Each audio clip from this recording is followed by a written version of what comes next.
Everybody, Russell Hill, your host at WGF, and that's What the Fixed Ops. I'm joined today by... Hello, everyone. I'm Charity. You should know me by now. And we are doing a Christmas special. And the guests are Charity and I. Yeah. So the first thing I wanted to say is it's been a great year, and we've had a ton of excellent guests on. But I also wanted to thank our audience, because I know that there are people that watch this show all the time, and we just don't hear from you very often, but we know you're there. You know, going into 2026, I think it would be nice to know, who are the guests that you want to see in the new year? What sort of topics do you want us to talk about? Who do you want to learn from? And I tell you what, if you guys let us know, we will get them for you. So Yes. Let us know. I've heard more this year. This is the beginning of our 5th year, or the end of our 4th year we're closing out, right?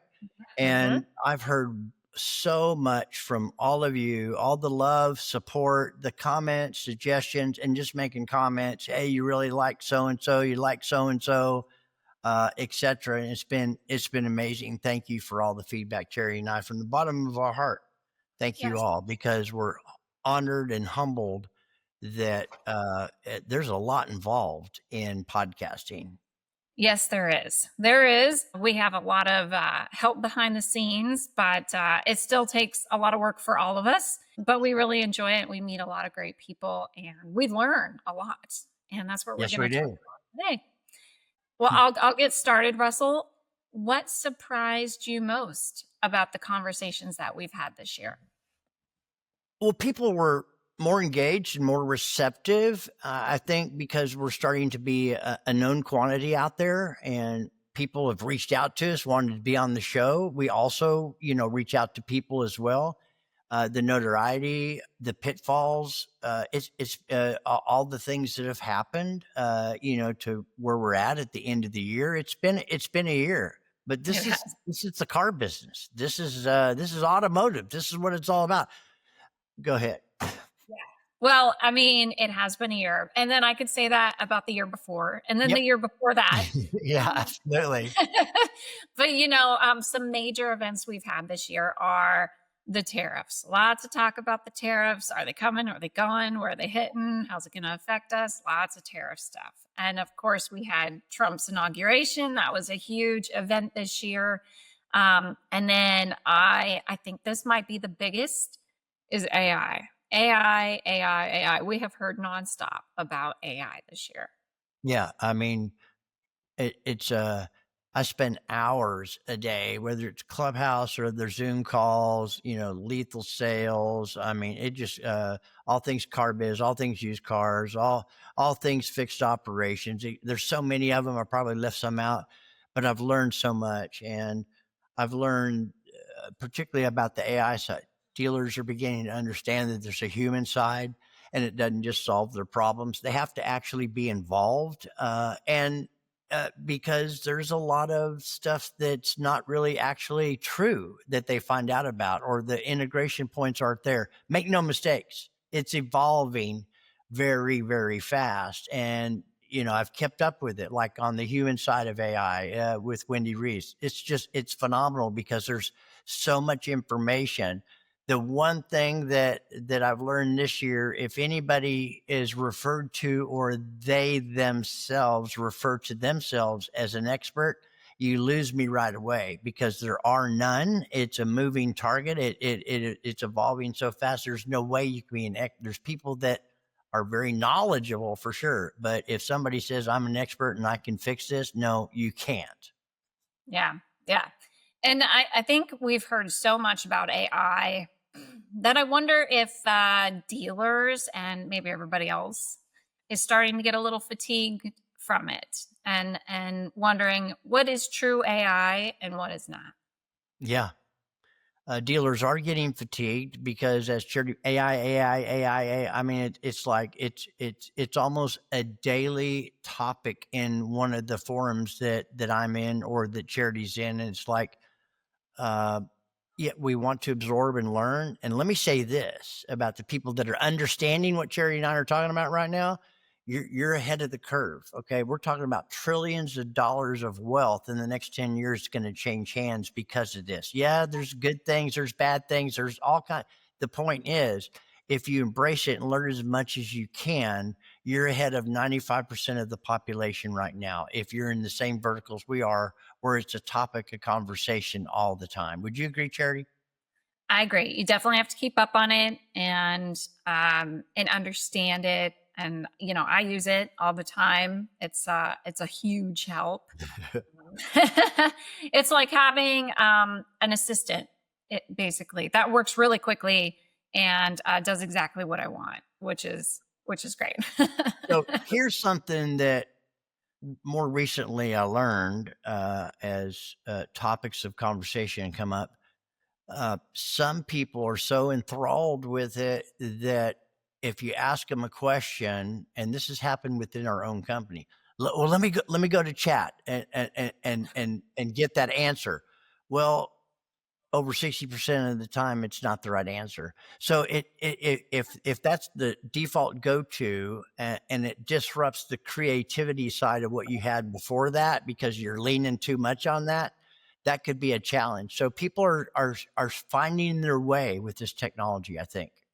Yeah, it certainly can't be used as your answer. It's That's it's, a, right. it's an assistant, right? So you That's have right. to teach it, you have to onboard it just like you would with an employee.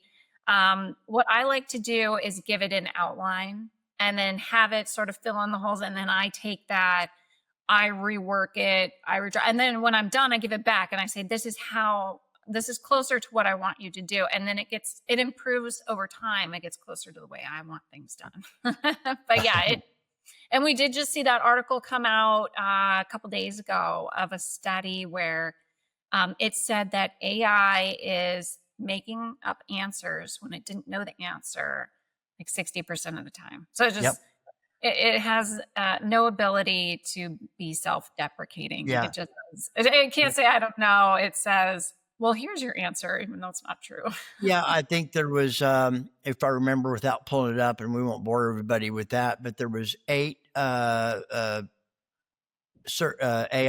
search chat bots that were part of this study, and they were pretty staggering, the results. And we learned a lot from it, on what it can and can't do and so on. But it's only as good as the information that's in there, and it can't feel or really think. But I'm going to give you an example. So I put in, this is last year sometime when we had started experimenting a lot with Chat GPT, is that tell me or find out, or tell me what you have on Russell B. Hill, which is me, right? I was a murderer. I was wanted for, I mean, I'm serious. It really was. So I have trained it. Now, if you pulled up who is Russell Hill in automotive or who is Russell B. Hill, et cetera, now it'll tell you all about the company and what we do and reference points and links, to LinkedIn and all the social media stuff, which we have because Cherry and I work really well together. But the stuff that you see and what we've built in the social media side is because of that young lady right there. Thank you, Charity, for all you do. Of course, of course. And it's funny. AI is such a interesting tool, but it can only go with what it knows. So if it just knows like the very first part of the internet, just like very surface topics, that's all it can go with. And then I also learned from that article, which I didn't know, that websites can block it. They can block scans from chat, which also impacts, what it can look at. So, you got to work with what you got and try to make good Sure. use of it, but don't trust it 100%. That's, No, do not. Do yeah. not. And they're called hallucinations, incidentally. And no, it's not a reflection of my LSD days. It's the hallucinate, but it's probably similar in point. But anyway, go ahead. Well, and I'm also very happy to learn that you're not a murderer, Russell. Yes. Well, me too. Yeah, it was certainly a different Russell B. Hill, but Yeah. there's a lot of Russell B. Hills out there. Yeah. Yeah. Okay. Well, Pivot. let's let's pivot. What episodes this year do you think personally had the biggest impact on you? Every single one of them. Scott Armstrong. I had no clue about the charges that was passed on to the consumer, not just in automotive, but I remember a few years ago there was a lot of people getting involved in credit card machines and changing the dynamics in the way and offsetting and passing on the 3.75% surcharge onto the consumer or instead of eating it. I don't know. It's pretty fascinating stuff. Adam Marburger on his journey and how April Simmons. I mean, there's so many of them.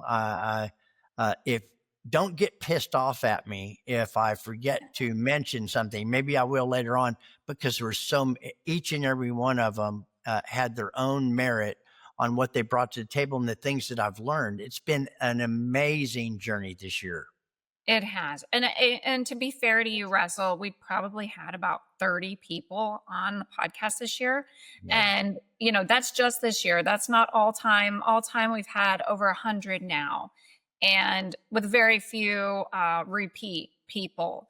So we talk about all kinds of different topics. But I would say this year, when Chris Craig came on and started telling us about gamified training, I was really surprised to learn all that. He really impressed me with how hard he works and how dedicated he is to helping the service industry and helping people learn. That was a really eye-opening episode for me.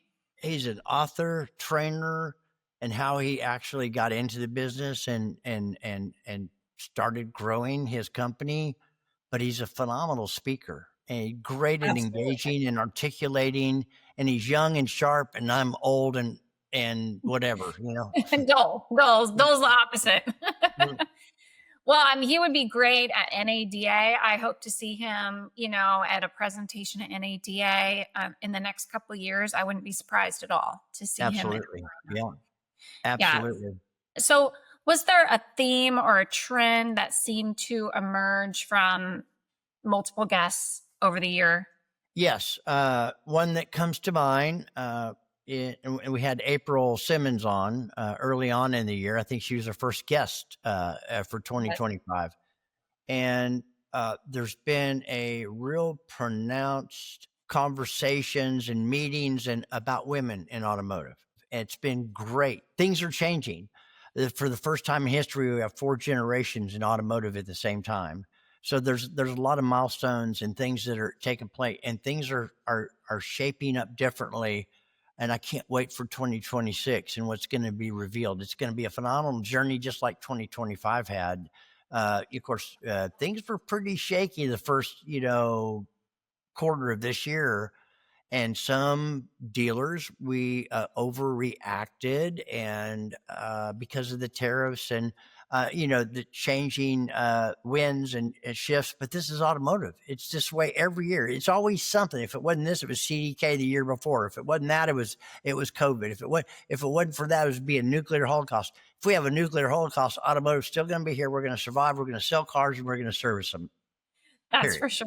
That's for sure. It's always something. And then we had the government shutdown. And now I just looked at the stock market this morning. Doesn't look so good. Are we going to cut rates? Are we going to hold? There's a lot we're always on the edge of our seats. I think, though, what I saw a lot of people talk about was leadership and how to improve sales. It is a big topic that we went over a lot this year. One of the people that come to mind immediately is Chris Singleton, and he had a Yeah. huge learning curve that he went through from being really sort of inward and looking at himself to looking outward at his team and growing from there. He had a real growth curve. He did. He was very vulnerable, and he's also a linguist, I guess. Is that Yeah, anyway? yeah. He's very well spoken. Is very good at articulating, putting things together. But he shared some really personal stuff about his journey and things in his life and status and all and pride. And he's the guy and the way he dressed and the things that he bought. And then he had an awakening and completely reinvented himself and shifted and started focusing more. It was an amazing story. Thank you, Chris, for sharing what you did. Yeah, and I was looking at our list from over the year, and we have a lot of people that had some sort of hurdle or hardship that they initially had to overcome to get where they are. Jamie Alexander, That was were exactly that was an emotional one for me. yeah, it was for sure. She really opened up to us and shared that story, and yeah, she's got ovaries of steel. That girl, with some of the stuff she's been through. And a lot of you out there that were on, but that one particularly was noteworthy because of how vulnerable she was at talking about things that have happened in her life. And not that any of you haven't had, we all have our trials and tribulations and struggles, but they define where we're at today. And we can speak about them openly without fear that if anybody knew about this, that I would never, whatever it is, but you grow and you evolve from that. And that's what another thing that a lot of resilient people that have overcome a lot of challenges in their life to get where they're at. And they keep moving forward because they understand now that if it is to be, it's up to me. And there's another trend, Russell, is people tend to come onto this show and open up to us and tell us about those obstacles that they have overcome. Um, Adam Marburger was just on the show, Yep. and he lost 100 grand. It got stolen from him in a startup situation, in a From startup a business, friend. from a friend, right? And man, that must have stung pretty bad, you know. Adam, thank you for sharing that. This is really important to be able to do that. The people that share this kind of stuff have overcome amazing things. And instead of being fearful that it'll happen again, they're vulnerable. They open up, get in touch with who, but it doesn't stop them. If the dream is big enough, the facts don't count. You just keep moving down the road. You have to, just like relationships, all of our life, we get hurt. We don't want to trust. We don't want to be open. And as a result, we screw relationships up even more. And when we might get hurt again. And that's very true. And that'll happen. It'll happen. But if you get back up and are vulnerable, and then you start associating and picking different people, that might be one thing. Yes, yes. And then one more that comes to mind for me was Matt Bauer. He was our most watched full episode this year. And a lot of people like the shorts. Those are watched on a much higher level. But if people are going to sit down and watch a full episode, they sure did it for Matt Bauer this year. And, I loved his story of how, he just got really tired of people telling him, he wasn't good enough. Yep. He got really sick of that. You can't do that. I tried that. That won't work. Yeah, and he sure showed them, huh? And Matt Bauer just interrupted those people, and he is growing his empire. Uh, he's done a phenomenal job. And he's I just bought another couple of stores and probably more that I don't even know about yet. He's an amazing guy with an amazing journey, amazing story. Matt, thank you so much. Yeah. It's worthwhile. I learn things from every episode, no matter how familiar or not I am with the guest. I always learn something that I didn't know before. And more often than not, I learn a lot more than I didn't know before. Yeah, surprisingly enough, it's only happened I think a couple of times this year, maybe three. It could be wrong, Charity, but people don't know what they're getting into. Well, they do. Maybe now because we're more of a known quantity, but it's like Charity does her research. She does. She knows things and asks questions. If we even get a chance to, I would say every single time. I don't know if we ever got through all of them. There's been some where we asked one or two questions, and in the game, it's on, and Yeah. they're running. But Charity does her due diligence and research, and we have questions, and the people don't know what they're getting into when they get here. They have no idea. Yeah. If you are online and active on social media, I will find out things about you that you had long forgotten that you posted about. True that. Let me tell you about a partner that's actually helping dealers get ahead, Global Dealer Solutions. If you've been wondering how to use AI the right way in your dealership, especially on the fixed side, these are the people to call. Their team gets it. Not just the tech, but the real challenges that dealerships face every day. We're talking about conversational AI that doesn't just respond, it converts. It books appointments, follows up with service leads, even answers customer questions with actual relevance. It's not replacing your team, it's making sure your team can focus on what matters most, closing ROs and building relationships. But GDS isn't just about AI. They train your staff, drive traffic, and tighten up processes so your results stick long after the tool is turned on. And everything they do is built around one goal: growth that is real. If you want more service traffic, better follow-up, and a partner that's always a step ahead, check them out. Visit gdsdealers.com, follow them on LinkedIn at GDS Dealers, or just shoot them a message and ask, what would you do with my store? And see what they come back with. Global Dealer Solutions, process-driven, people first, always on it. Well, how about we switch over to people and culture? Russell, which guest gave the best advice on leadership or culture? Well, Christopher Craig is one of them. April Simmons shared a lot of light on things topics like that too. I don't know if there was any. It'd be hard to put my finger on one thing that stood out. Like, for example, earlier when we were talking about emotional, we both picked Jamie Alexander for being revealing, and yet everybody had some semblance to that at some point in time, or shared something near and dear, and very transparent. It's hard. That's a hard one. Yeah. Well, let me help you out. I'll Help pick me one. out. Glenn Lundy came back for an episode of Then and Now because we've had him on in years past.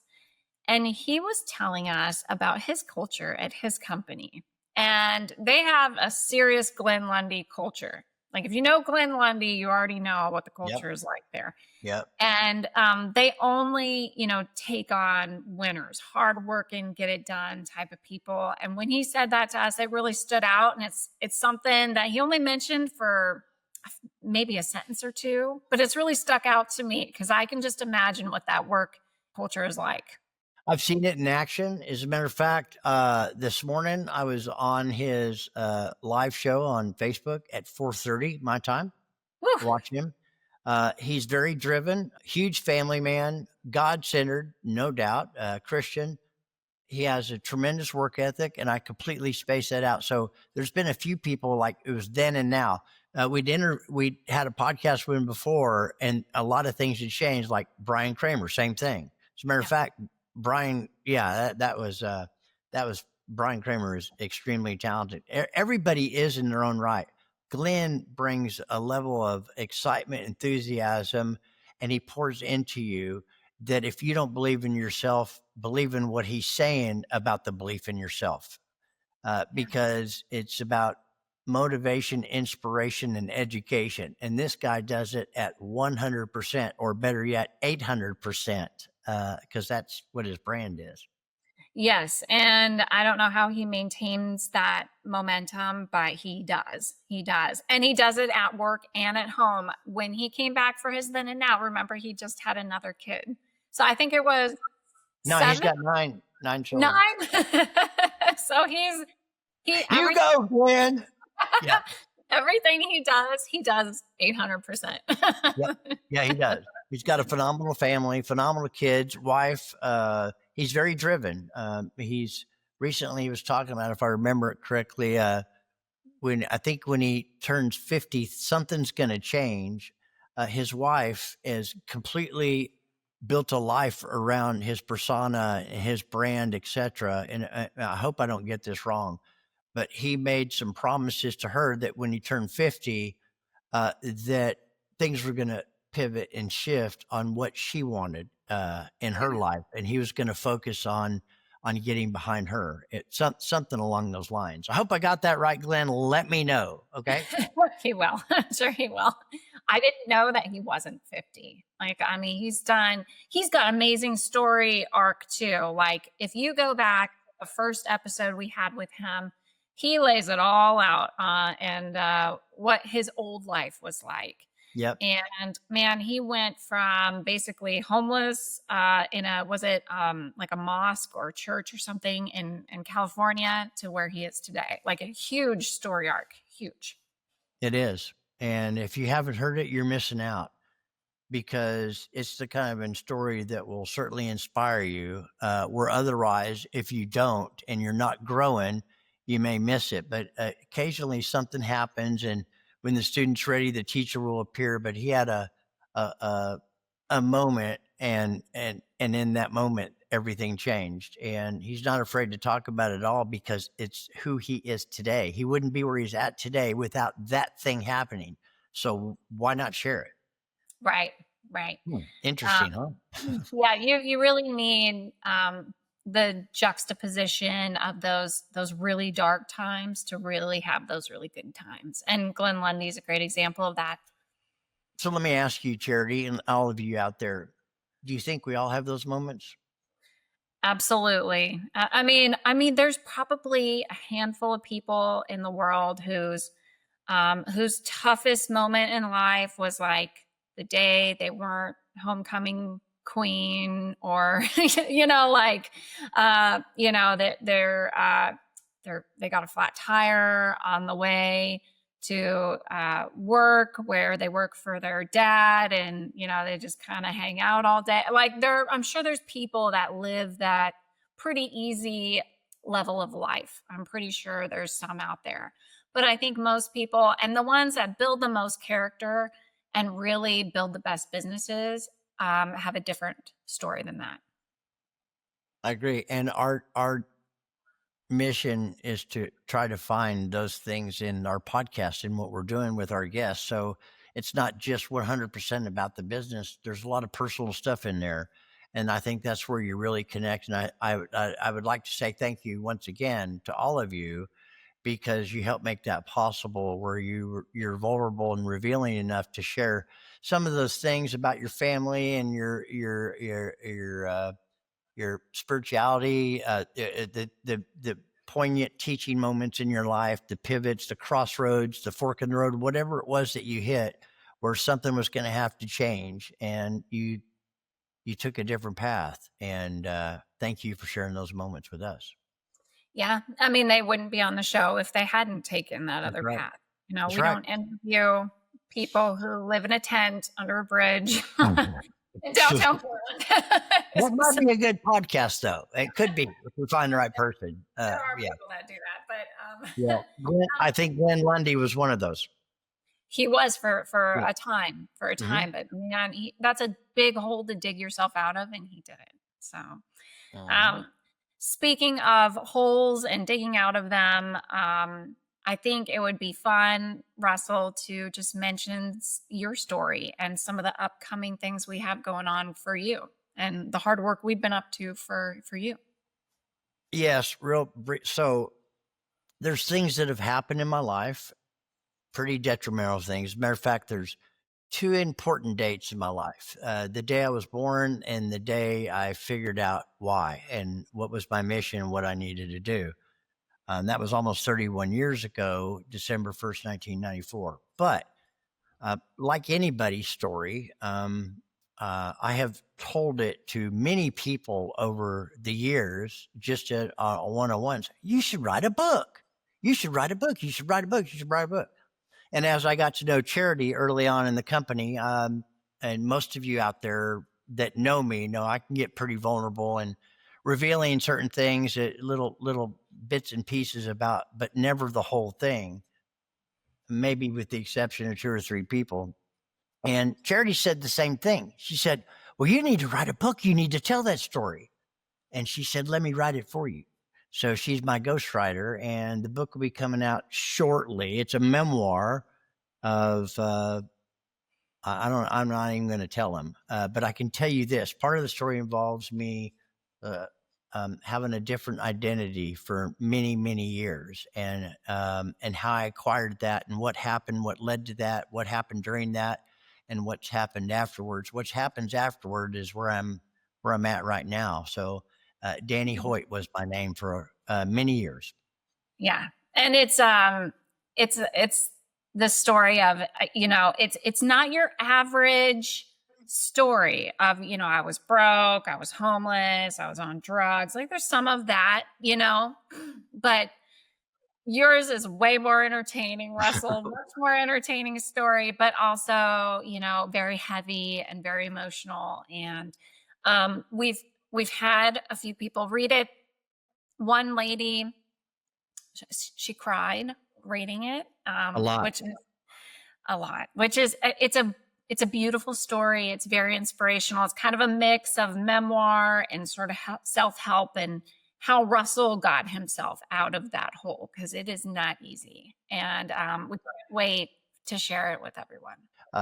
I say one thing, you know, with my mentor, and it's also in the book too, is that he asked me a question, and I'd been clean and sober for 5, 6 years. And this gentleman came into my life, multi millionaire. And he looked at me because I asked him to lunch. I wanted, he was, there were some things going on in my life, and I was really involved with him in this networking thing I was getting involved with, also running a dealership as well. And so I was brave enough to ask him to lunch. Extremely busy guy, and he said yes. And so I asked him, when we sat down, his story. I wanted to find out how he got where he got, and what I could do to get there. I was ready to make another jump in my life. And he looked at me, he said, Russell, are you willing to do the things that other people are not willing to do, so you can have them become the things that most people will never have and never become? I'm getting emotional just sitting here thinking about it, because that was any stop, just like, the first person that talks that loses, for those of you know what I'm talking about. He handed me, one of the first things he did is he handed me a book, Dale Carnegie, How to Win Friends and Influence People. And there's some other tidbits about that, but it could, in 6 months, my life started to revolve very, very fast. And I realized just how important it was that for me, and I believe for everybody, but this is my experience and my strength and my hope, is that life is at the edge of the comfort zone. It's not being comfortable. I'm not talking about comfortable things. I'm talking about taking risk, being vulnerable, putting yourself out there, and understanding there's 3 things and that are also going to be in the book: what it takes to go from here to there. And it takes a lot. But there's only 3 things, but most people aren't willing to do those 3 things. And they keep getting the same result over and over and over again. We talked about the definition of sanity. There's a perfect illustration. And you could always, you know what I'm talking about, because you know a little bit about my story. Should I give them any other tidbits or leave it there?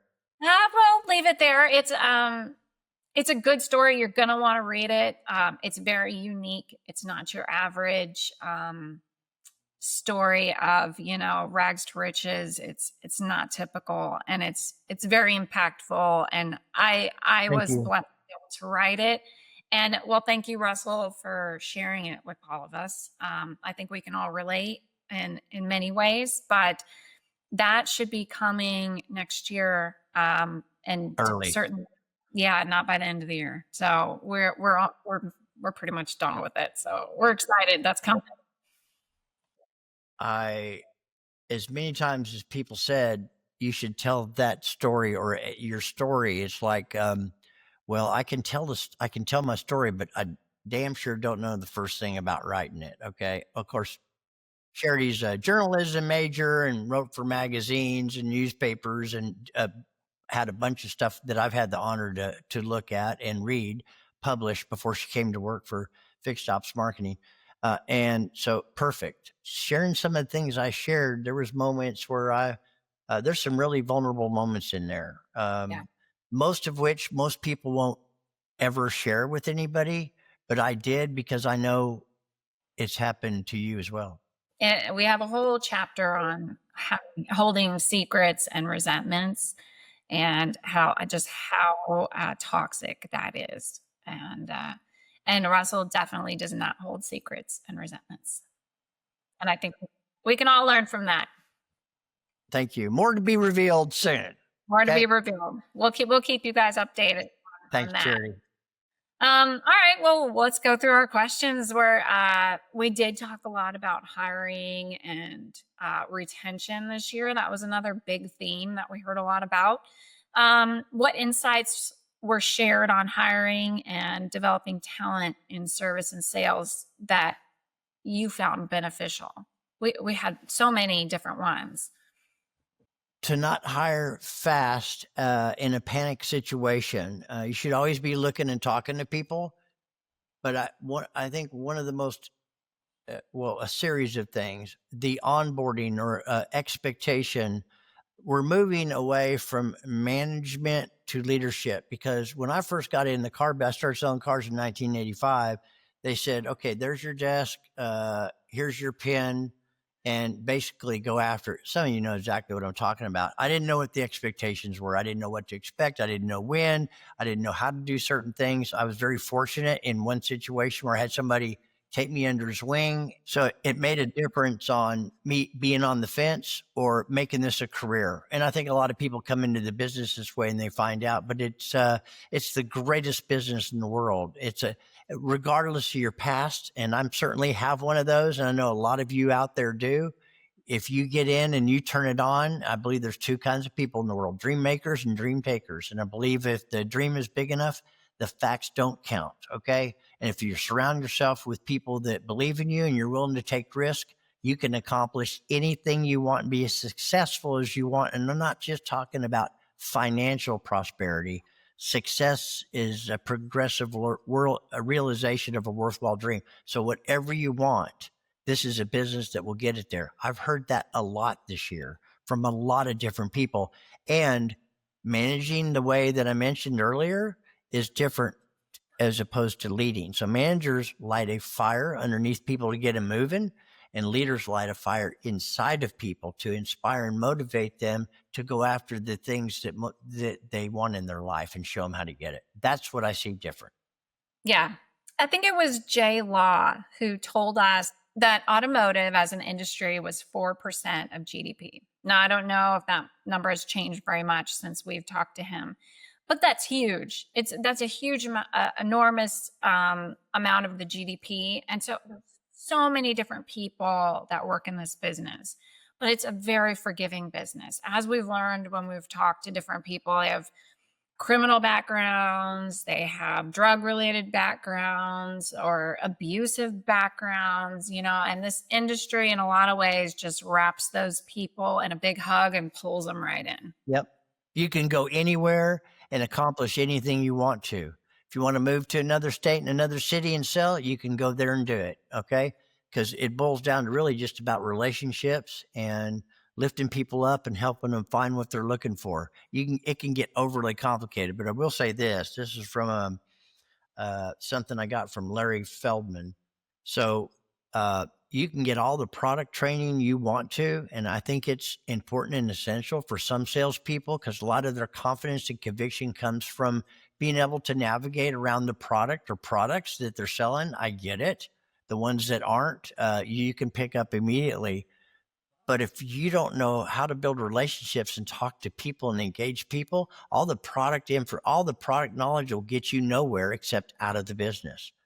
But you tandem that with being able to build relationships and engage with people without product knowledge, you can accomplish whatever you want. And then once again, you factor in having the education of the products and knowing that it just makes you extremely well sought after, and you can write your own ticket anywhere.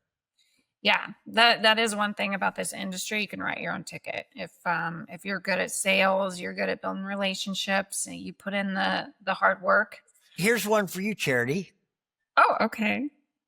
6 years now, you've been involved with our company, a startup, and you didn't come from this world. What have you seen with automotive? What have I seen? Well, when I started, I had no idea what fixed operations was. I'll start there. I was like, just smile and nod. Okay, yeah, fixed operations. So I learned what that was. And, as I've grown to learn the industry and learn about the industry, It's been certainly one of the best industries I've ever worked in. I worked in a bunch of different industries. I worked in real estate, legal, nonprofit, a bunch. And it's certainly it's the best industry that I have worked in for a number of reasons. It feels like there's community in automotive, and it's not just within your own company. It's across a bunch of companies. It's across your customer base. It's your vendors and your customers. People are actually friends, even like What brothers. a novel thing, you know? I mean, I love it. Yeah. Whereas everything and the other businesses like real estate's a good comparison. You're just a ticket number, like a customer is just a ticket number. You're not going over later for like a barbecue or something. You just want them to buy the house and get out of here and call them again when they, want their second home or want to sell. It's nothing like automotive. Automotive is a way of life. There you go. I love it. Yeah. Great way to explain that one. It is. Once it gets in you, it's hard. It's hard to do anything else just because there's so many opportunities, so many places you can pivot and grow, to finance, to after sales, to corporate, to private, to evolving, to fixed operations, all the opportunity. There's opportunities everywhere in Yeah. every aspect of this business, and we're not going away. The whole economy is built around roads and traveling and achieving dreams and goals, and automobiles represent a lot of that. They do, yeah. If you don't like or if you're tired of working in the service department, well, then go start a media company. That's Yeah. what Dave Floyd did. Yep. Didn't want to go back. We love you, Dave Roy. How about Kaylee? Worked at Subway. Yeah. She worked at Subway. She worked in real estate too for a Yep. while. It's an exhausting industry is real estate. So, yeah. But yeah, it's the door is open. You don't need a college degree. I wish more people knew about that. Even that nowadays they're pushing kids to more the trades, plumbing, Blue HVAC. collar. Yep. Yeah, Yep. even that you do need some training and education to go through. And automotive, you can start from literally nothing. Yeah, you can just a desire. That's all you need is a desire. The opportunities are endless, and you can like I mentioned, you can go anywhere and do anything. It is and a very forgiving industry if you make some mistakes. It's a little different today than it was 40 years ago when I got, because of social media. Whatever you're doing, if you do it with a level of character and integrity, it's amazing how fast you can move and how quickly you can lose too. If you know a lot of people, social media will hurt you fast.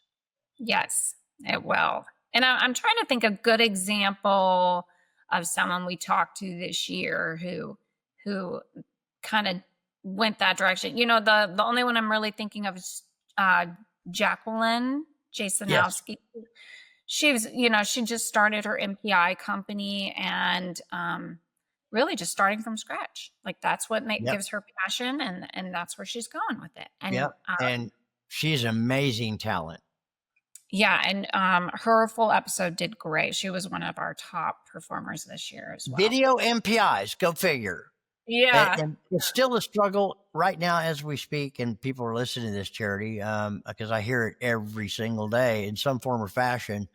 But people are coming around, and pretty soon it'll be the norm. Right now, it's tough to get people to change, right, to buy in. But I got to tell you, and all of you probably think the same thing. If your vehicle's on the rack and on the lift, okay, but if your vehicle's on the lift, you're in for oil change and a rotate and balance, and next thing you know, your rotors are scorched and your pads are below 3 millimeters, which nobody understands that. You don't have any pads left. It's not safe. Okay. And video MPI will just bring and really pronounce that, hey, it's not somebody just trying to sell you something. This is a safety item. This is something that, hey, this is dangerous. Okay. Yeah. You came in here for that and you see that. So yeah, I think video MPIs and what Jacqueline brought to that was amazing. Yeah. We wish her all the success in the new year. Yes, we do. Yeah. And, I looked at the clock, Russell. We've been going for almost an hour and it blows my mind. So we'll go through just a few of the last questions here. What do you think dealers will be focusing on in 2026? AI.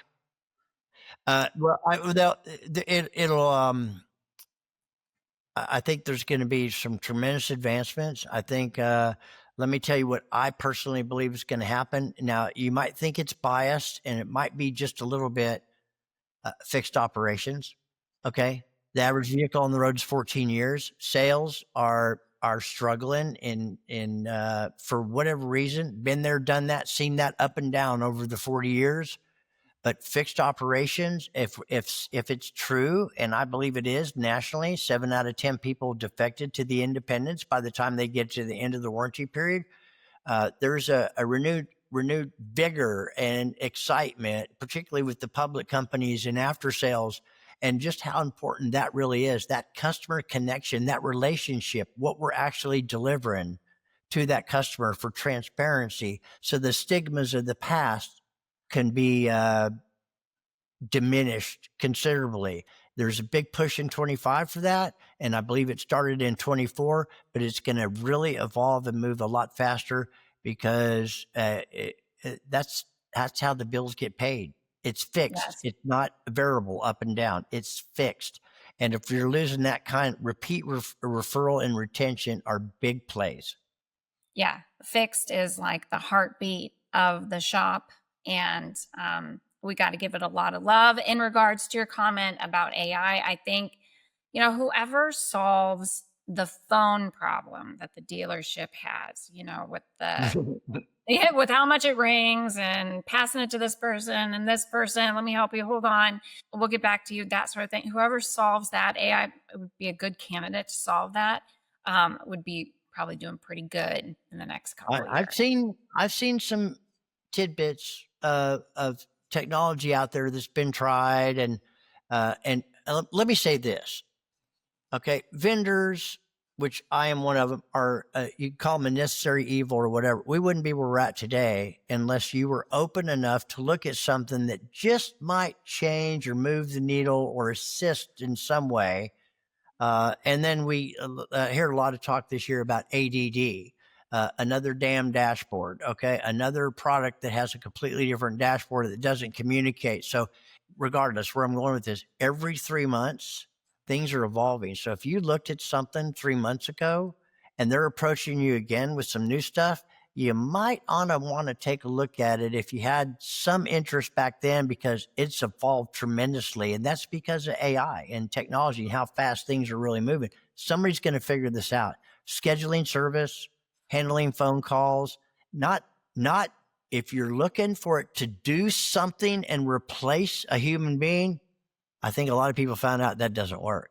Mhm. To assist as part of their job description, an assistant, or a way to make you more efficient, or maybe spend a little bit more time being customer facing instead of doing some of the mundane tasks.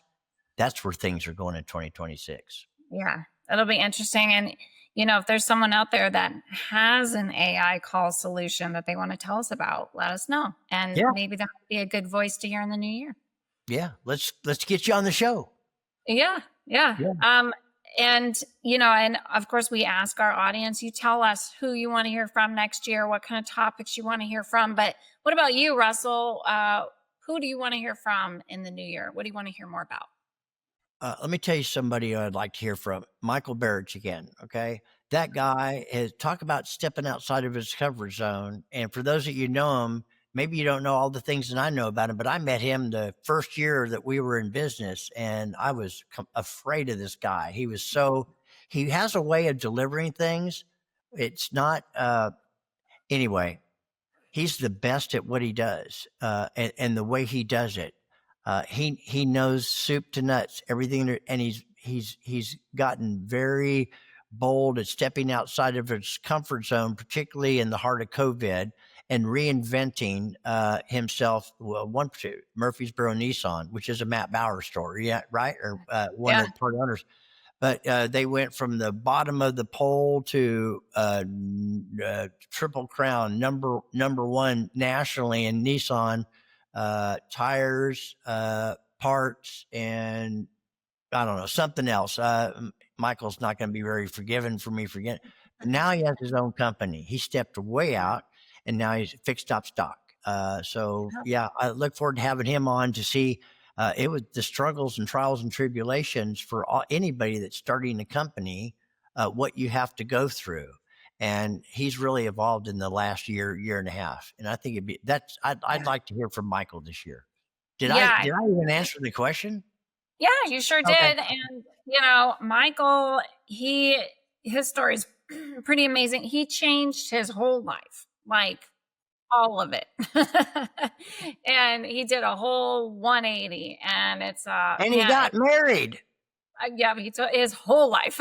He changed his whole life. We love you, Mike. Yeah, it's a fun story, and we're happy he's doing well. We'll have him on again. I would like to hear from more dealers, more GMs, fixed ops directors, to hear about some of their top concerns in the next couple years. And we're going to have a few on right when the new year turns over. So we'll look forward to that. And we'll keep looking for more voices to give us a broader spectrum and a bigger view on what's going on in the entire industry. Absolutely. Isn't it amazing, this journey and how it started out, getting people on the show? And now we've been very blessed. We still reach out to people, but now people are starting to reach out to us and wanting to come on the show. And that's great. We want more of that. And if you're one of those, you have something to say, you're a dealer principal, general manager, entrepreneur, you feel like you have something that people should hear, then reach out to Charity and I and let us know. Okay. Don't be scared. The worst that can happen is we say no. And we don't very often. So go for it. Reach out. Hell no, you're not coming on. No, I'm just no. Well, Russell, my last question to you, if you could sum up 2025 in one word, what would it be? A very successful year, a lot of growth for me and for our company. Things are moving really fast. I'm honored and blessed, and most of the time, I don't even really know what I'm doing.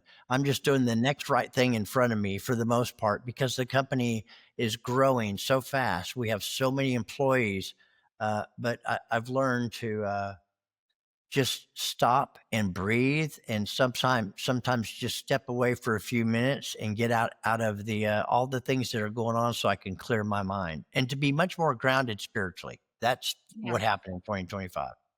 Oh, well, good. What about you?